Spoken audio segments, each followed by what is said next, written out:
February 2020ರ Delhi ಗಲಭೆಗಳು ಇಂದಿಗೂ ಚರ್ಚೆಯಲ್ಲಿವೆ. ಈ ಗಲಭೆಗಳ ಸಂಬಂಧ ಖಾಲಿದ್ ಸೈಫಿ ಎಂಬುವರು 5 ವರ್ಷಗಳಿಂದ ಜೈಲಿನಲ್ಲಿದ್ದು, ಈಗ ದೆಹಲಿ ಹೈಕೋರ್ಟ್ನಲ್ಲಿ ಜಾಮೀನು ಕೇಳಿದ್ದಾರೆ.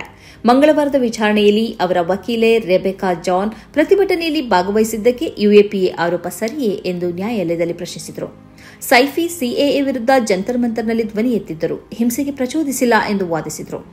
ಪ್ರಾಸಿಕ್ಯೂಷನ್ ಗಟ್ಟಿ ಸಾಕ್ಷಿ ನೀಡಲು ವಿಫಲವಾಗಿದೆ ಎಂದು ಅವರು ಟೀಕಿಸಿದರು.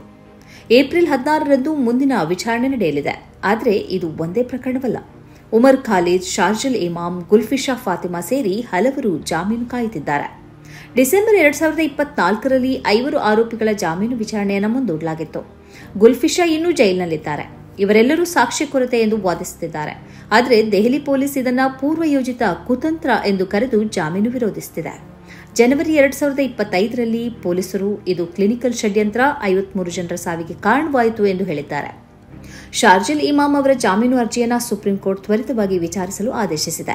ಈ ಪ್ರಕರಣಗಳು ಯುಎಪಿಎ ಕಾಯ್ದೆಯ ಬಳಕೆ ಮತ್ತು ಸಂವಿಧಾನದ ಹಕ್ಕುಗಳ ಬಗ್ಗೆ ದೊಡ್ಡ ಪ್ರಶ್ನೆ ಎತ್ತಿವೆ. ಏಪ್ರಿಲ್ 16ರ ವಿಚಾರಣೆಯಲ್ಲಿ ಏನಾಗಲಿದೆ? ದೆಹಲಿ ಹೈಕೋರ್ಟ್ ತೀರ್ಪು ಇತರ ಆರೋಪಿಗಳ ಭವಿಷ್ಯವನ್ನು ನಿರ್ಧರಿಸಬಹುದು. ಎಲ್ಲರ ಗಮನ ಈಗ ಕೋರ್ಟ್ ಮೇಲಿದೆ.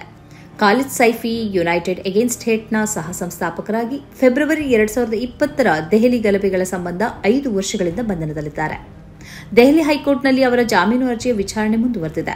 ಮಂಗಳವಾರದ ವಿಚಾರಣೆಯಲ್ಲಿ ಹಿರಿಯ ವಕೀಲೆ ರೆಬೆಕಾ ಜಾನ್ ಅವರು ಸೈಫಿ ಅವರ ಪರವಾಗಿ ತಮ್ಮ ವಾದವನ್ನು ನ್ಯಾಯಮೂರ್ತಿಗಳಾದ ನವೀನ್ ಚಾವ್ಲಾ ಮತ್ತು ಶಾಲಿಂದರ್ ಕೌರ್ ಮುಂದೆ ಮಂಡಿಸಿದರು. ಸೈಫಿ ಜಂತರ್ ಮಂತರ್ನಲ್ಲಿ ಸಿಎಎ ವಿರುದ್ಧ ಪ್ರತಿಭಟನೆಯಲ್ಲಿ ಭಾಗವಹಿಸಿದ್ದರು ಎಂಬುದು ಸತ್ಯವಾದರೂ ಹಿಂಸೆಗೆ ಪ್ರಚೋದಿಸಿದ ಆರೋಪಕ್ಕೆ ಯಾವುದೇ ಗಟ್ಟಿ ಸಾಕ್ಷ್ಯವಿಲ್ಲ ಎಂದು ಅವರು ಒತ್ತಿ ಹೇಳಿದರು.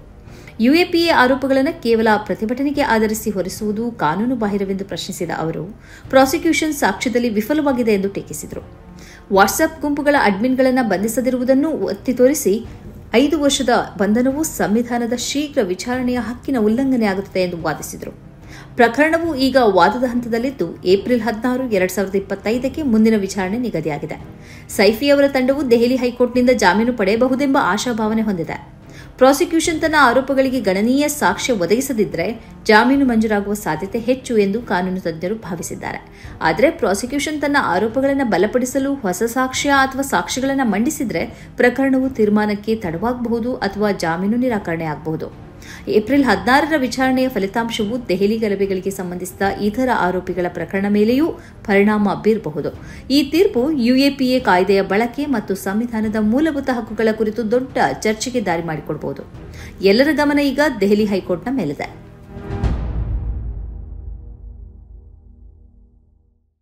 ಸನ್ಮಾರ್ಗ ನ್ಯೂಸ್ 1.5 ಲಕ್ಷ ಚಂದಾದಾರರನ್ನ ದಾಟಿದೆ. ಇದನ್ನ ಸಾಧ್ಯವಾಗಿಸಿದ್ದು ವೀಕ್ಷಕರಾದ ನೀವೇ. ಮುಂದಿನ 1 ವರ್ಷದಲ್ಲಿ ಈ 1.5 ಲಕ್ಷವನ್ನ 3 ಲಕ್ಷಗಳಾಗಿ ಪರಿವರ್ತಿಸುವ ಗುರಿಯನ್ನ ನಾವು ಇಟ್ಕೊಂಡಿದ್ದೇವೆ. ನಿಮ್ಮ ಬೆಂಬಲ ಇಲ್ಲದೆ ಇದು ಸಾಧ್ಯವೇ ಇಲ್ಲ. ನೀವು ಮಾಡಬೇಕಾಗಿರುವುದು ಏನಂದ್ರೆ ಸನ್ಮಾರ್ಗ ನ್ಯೂಸ್ ಚಾನೆಲ್ನ ಕಾರ್ಯಕ್ರಮವನ್ನ ನಿಮ್ಮ ಗೆಳೆಯರಿಗೆ, ಸಂಬಂಧಿಕರಿಗೆ ಕಳಿಸಿಕೊಡಬೇಕು. ಅವರಲ್ಲೂ ಸಬ್ಸ್ಕ್ರೈಬ್ ಮಾಡುವಂತೆ ಹೇಳಬೇಕು. ನಿಮ್ಮ ಮನೆಯವರಲ್ಲೂ ಹೇಳಬೇಕು. ಸುದ್ದಿಗಳ ಸಂತೆಯಿಂದ ಸತ್ಯದ ಸುದ್ದಿಯನ್ನ ಹೆಕ್ಕಿಕೊಡುವ ನಮ್ಮ ಪ್ರಯತ್ನ ಮುಂದುವರಿಯಬೇಕಾದ್ರೆ ನೀವು ಇಷ್ಟನ್ನಾದರೂ ಮಾಡಲೇಬೇಕು. ಜೊತೆಗೆ ಪಕ್ಕದಲ್ಲಿರುವ QR ಕೋಡ್ ಅನ್ನು ಬಳಸಿ ನಮಗೆ ಆರ್ಥಿಕವಾಗಿ ಶಕ್ತಿ ತುಂಬಬೇಕು. ಸುಳ್ಳಿನ ಎದುರು ನಮ್ಮ ಧ್ವನಿ ತಗ್ಗದೇ ಇರಬೇಕಾದ್ರೆ ನಾವು ಆರ್ಥಿಕವಾಗಿ ಪರಾವಲಂಬಿಗಳಾಗಿರಬಾರದು. ನೀವು ಶಕ್ತಿಯನ್ನು ಕೊಡಿ, ನಾವು ಸತ್ಯವನ್ನ ಕೊಡ್ತೇವೆ. Thank you.